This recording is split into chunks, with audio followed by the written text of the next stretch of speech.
کہ آپ نے مجھے پوائنٹ آف آرڈر پہ بات کرنے کا موقع دیا. یہ ایوان پاکستان کی 24 کروڑ عوام کے احساسات، ان کے جذبات،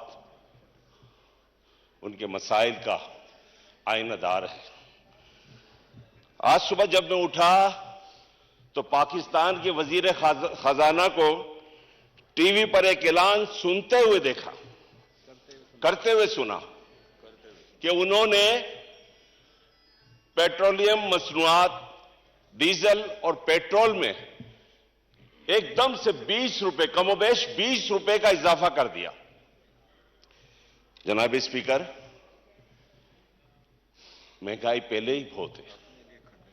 30% مہنگائی انفلیشن ریٹ ہے اس وقت پاکستان میں. عوام پسماندگی، تکلیفوں، پریشانیوں کا شکار ہو چکی ہے. لوگوں کے پاس آمدنی کے ذرائع نہیں ہیں. لوگ اس کی وجہ سے خودکشیاں کرنے پہ مجبور ہیں.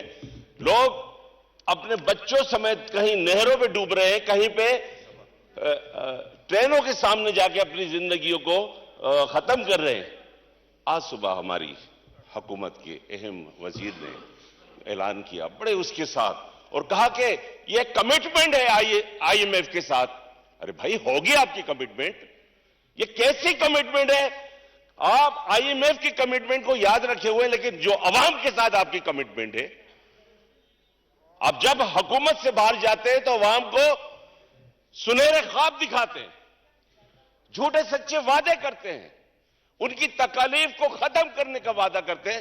لیکن جب اقتدار میں آتے ہیں تو ان کو صرف بڑے لوگوں کی، بڑے اداروں کی، بڑی حکومت، دوسرے ممالک کی، بڑے بڑے ممالک کی کمٹمنٹ تو یاد رہتی ہے، لیکن عوام کے ساتھ جو کمٹمنٹ ہے جناب اسپیکر وہ یاد نہیں رہتی. جناب اسپیکر، یہ ایک بہت ہی ظالمانہ فیصلہ ہے. یہ پاکستان کی عوام کے اوپر ایک بم گرانے، ایٹم بم گرانے سے کہ مترادف فیصلہ ہے. اس کو واپس لیا جائے.